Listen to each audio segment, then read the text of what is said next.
When the GameCube was in development, many development projects were experimented with, including that of 128 Mario characters moving around a sphere and interacting. This was a physics and graphics experiment revealed as Super Mario 128 at the Nintendo Space World Trade Show event in August 2000. This led to many concepts being incorporated into notable Nintendo games, including one that was heavily inspired by developer Shigeru Miyamoto's interest in gardening, titled Pikmin.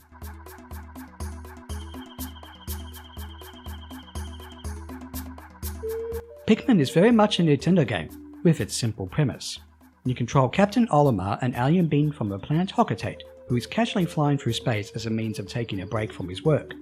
But suddenly, his ship, the SS Dolphin, collides with an asteroid and crash lands on a planet that very much resembles Earth. Olimar realizes that 30 parts of his ship have been scattered across the planet, and that his life support system will only function for 30 days due to the presence of oxygen in the atmosphere. His only hope to get off the planet lies in little colourful ships that resemble the onions of his favourite soup, and their occupants that he decides to name Pikmin. Looking at the tidal alien creatures that are meant to help Olimar, and the environment that resembles our own planet, Pikmin is one of the most lovely looking games on the GameCube. While the intro itself does surprisingly lack in detail, and the camera movements especially show the blurry nature of everything, the environments and animation are impressive.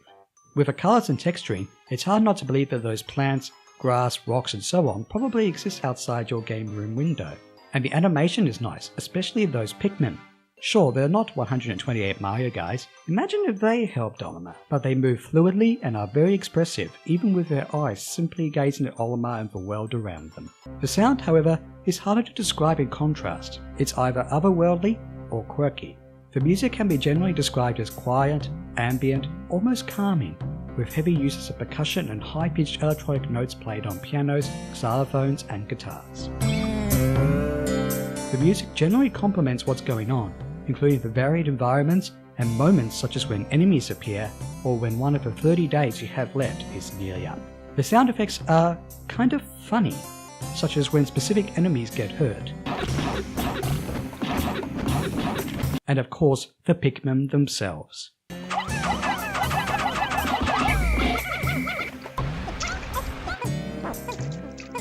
Get used to the noises the Pikmin make. They not only look adorable, they will squeal, grunt, huff, and cry when they die. Why do they have to die? The Pikmin will follow Captain Olimar around in what is best described as a puzzle strategy game hybrid. There are 3 colour types of Pikmin, red, yellow and blue, that resemble the carrots of Olimar's favourite soup, and live in their little ships that Olimar calls onions. Red Pikmin are immune to fire and are good in combat, yellow Pikmin can be thrown up really high and carry bomb rocks, and blue Pikmin cannot drown in water. To increase Pikmin numbers, they have to carry pellets and dead enemies back to their respective onions. Pikmin can be made more powerful or faster by changing from leaf Pikmin to bud or flower Pikmin, by using nectar, or being left in the ground long enough before plucking them. Pikmin can perform a variety of actions, such as carrying objects, building bridges, move obstacles, and so on. One of the most notable ones is that of fighting enemies. Enemies range from insect-like bulborbs to bosses like the spider-like beady longlegs. Enemies can mostly be defeated in different ways, such as swarming them from behind, though there are other little tricks to getting rid of enemies quicker.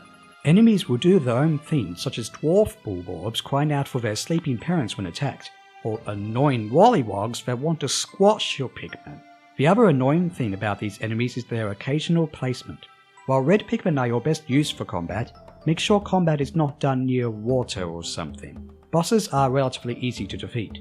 When it comes to combat, you generally have to be patient.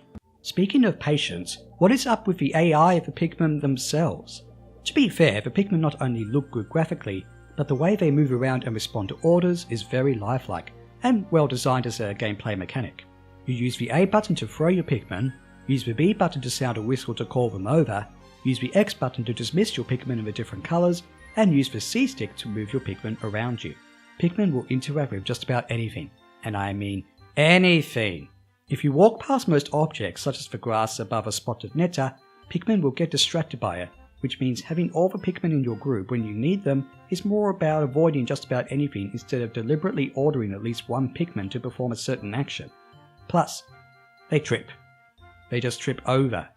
Randomly. Figuring out which Pikmin to use and where to collect ship parts makes for an interesting challenge, though some of the collecting requires delicate precision. When you throw Pikmin up onto a ledge that Olimar has to walk to in order to throw them up to a higher edge, you better pray they don't fall off. Just as well, parts like the UV lamp are optional.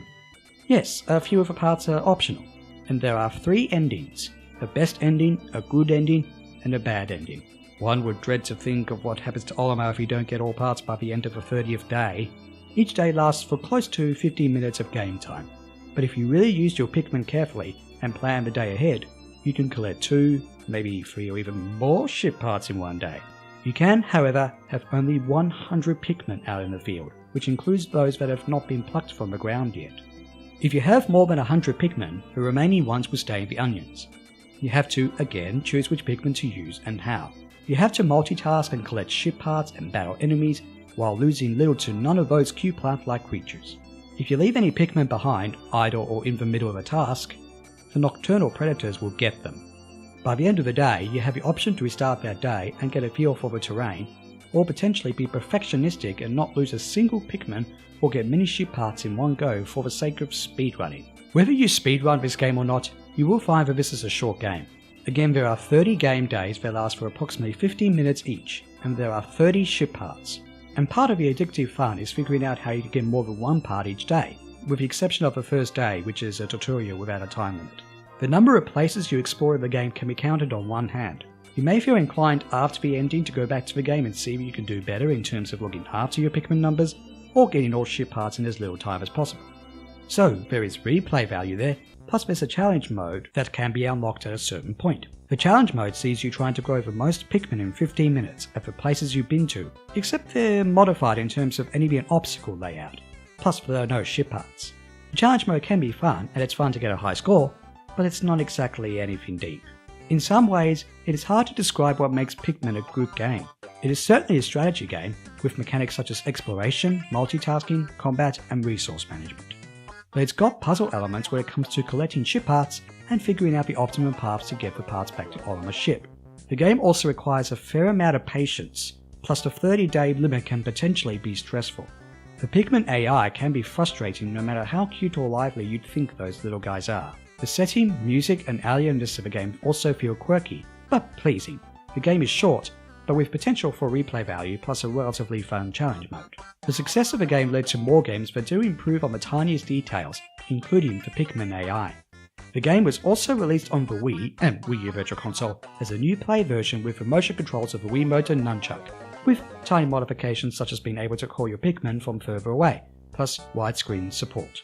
If you're fine with using motion controls and can't get the GameCube release, that version may be the way to go.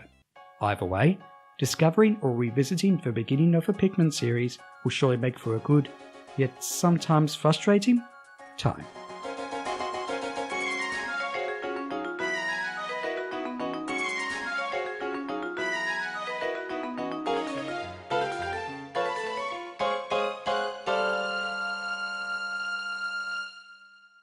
Figuring out which Pikmin to use and where to collect ship parks